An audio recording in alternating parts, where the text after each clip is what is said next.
Okay, agafilimi kakiri kugatangiye ari cyajugunye watermelon mugenzi wacyo ako kanya afande arangaye kitagisubiza hindi kigira nkaho nta cyabaye. Afande wacu atangira gukata watermelon, kumbi rumwe bajugunye watermelon rero ni rwa Muhoza Patrick, nuko ruri kukarega kandi rwebeye cyane do nguru ko rukarenga kandi rwitonze. Ngabo rero sasa afande yikate neza rwa rudomo rero sasa ruri no gutanga amategeko, kandi mwibuke neza rumaze gukokora watermelon.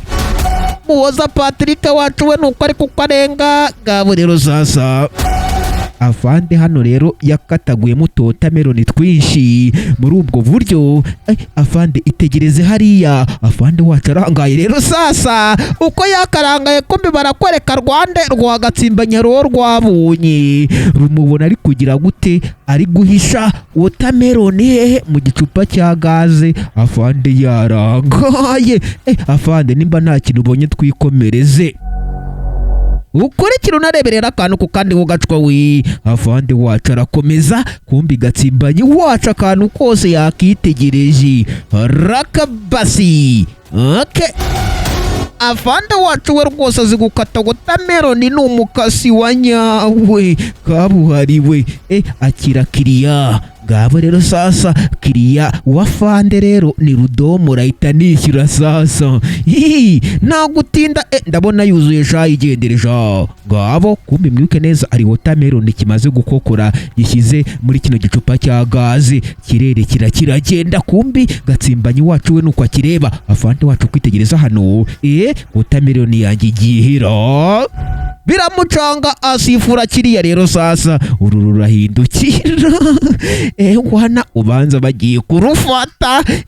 Afande arakibwira ati garuka hano sha. Ngabo kinarudi nyuma kitanze urave kubiyi imyaka gafilimi ko bakisede watermelon arakabasi. None watermelon yanjye igiheja kuzarinyi niku oya rwose ngewe ntayo mfite pe. Afande atangira gushakira ahantu hose urave kubiyi imyaka. Wana nayo mfite afa. Afande wacu aragisaka ntabwo akizeye neza aragicakaza. Urave kubiyi dunia rero sasa harakabasi. Afande wacu ushakira ahantu hose ati rwose afande ngewe uri kundenganya pe, ngewe nta watermelon yawe fite. Harakabasi nta kindi afande yagikoreye rero irakiretse kirigendera kirangije gifata ibyo gifata kirebeya, icyo bita kwebeya rero sasa. Kumbi Gatsimbanya wacu yarakitegereje kiri kugenda, nuko kigenda cya rudomoro. Gatsiri wacu arakireba. Nanjye nka kurya inyomeko. Gatsimbanya kirya inyomeko nacyo kiramacinga kiragenda. Uko kigenda Gatsimbanya wacu nguwe inyuma, kandi karitsiye zo nizo ngizo. Aragabasi Gatsimbanya yarakurikiye akurikira umuginga. Ukurikira unareba akantu kandi nyaboneka, kandi subscribe yawe ntikabure. Kumbi ku rundi ruhande barakwereka cya Muhoza Patrick cyo gikomeje gucapa mugu, cyarirukase ngo uzave kubiyi imyaka. Ariruka nka bagenzi bamwita Muhoza Patrick, yigize intore ku ngufu. Nako ni intore maze araza yitsimba hano no mu ishyamba ry'inzitane kishakira inzira rero sasa. Ndayitsindiye umva ko Inyanza bogeza. Wana sinzi ngo kirindiriye nde. Kumbi rudomoro wacu nawe yaje harakabasi, maze mukuza nawe ahita yitsimba ngaha. Nta gutinda. Wana mwana reba nanjye watermelon ndayitsindiye. Kora ndakwemeja. Rakabasi ni ibisambo kabuhariwe. Atero sasa imwe tuyitsimbe. Uko bivuga ibyo bivuga rero mwogacwa mwe. Hari uwazaga muri buno buryo yigize Rambo mu bisheke, cyangwa se komanda agiye gutabara umwana we. Ukurikira unarebe rero sasa yaje atipitowinga kamajeshi.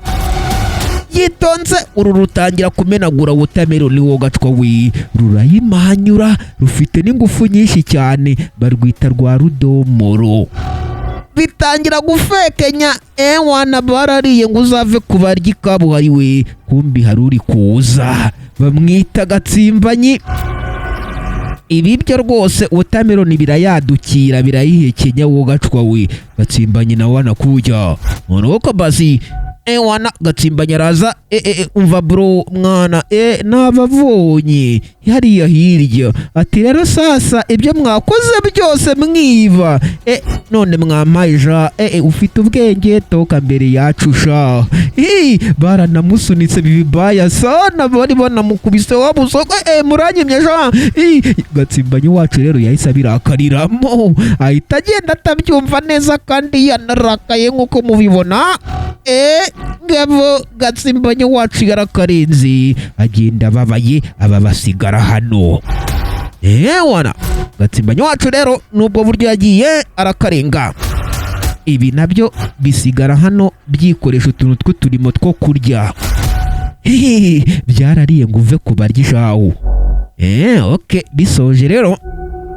rwa rudomo rurubwira Muhoza Patrick atero sasa tugiye gusubirayo wowe urafata kino gicupa cya gaze ukora feri wana unjugunyire nkuko nanjye nabigukoreye ati siko bimeze ati niko bimeze ubwo tugende nta gutinda wana ubwo turahurirayo nyine nta kundi ubwo bimeze binahana gahunda neza cyane urave kuba imyaka rero sasa nta kindi bakoze abahungu bazima base batandukana muri ubwo buryo buri umwe aca uruhande rwe kandi bitonze cyane afande we hano rwose ari kubanza akanumva ko ziryoshye watermelon ari kwiteza imbere maze rwa Muhoza Patrick rugeze hano rwitegereje hepfo rubona afande aracyahari reka nze nkwereke shafa reka nkwatake kiraza bakita cya Muhoza Patrick intore ngabo rero sasa ariko icyo nzi cyo uyu Muhoza ashazi kubyina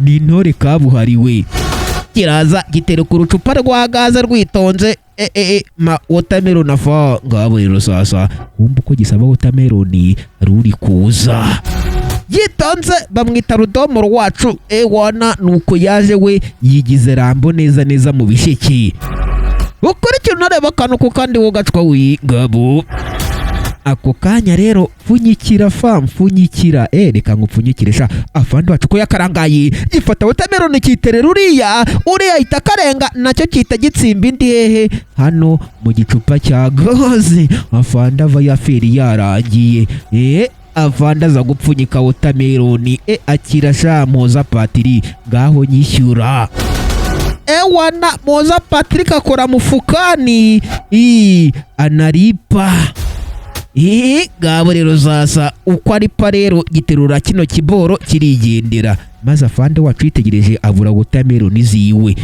wana ko kanya barakwereka cyande cya rudomo rukiri kukarenga kiyirukanyira ngicyo karitsiye zo nizo nguve kubiyi dunia wo gacwa wana afande wacu asifura kino ati buretse kugenda sha uru narwo rutereka runo rucupa rwa gaze rwitonze hasi ati watermelon zanjye ebyiri zise zijya aka kanya ati rwose ngiye nazo mfite pe afande atangira kugisaka vuba na bwangu wumva uko agisaka hari uwaje rero ako kanya Gatsimbanye wacu ahita afungura no rucupa rwa gaze ararangaza afande wacu yitegereje mu rucupa rwa gaze abonamo watermelon uyu nguyu yaramwibye ikibara gicakira kumbe sha wana kirya imiriporo ya danje sawa sha afande afata watermelon yiwe rero nta mikino wamuginga ukanyibasha ukamenyera afande w'igihugu sha naso ni koko ngino igire afande wacu rero yese gitambikana muri buno buryo anakidaka vibaya sana agafilimi kacu nako kagira ku musozo wako mbabwira ngo mwirinde kwiba kuko nakeza kabyo Imana ibandabira cyose mwe mwese twabanye ndabakunda cyane ciao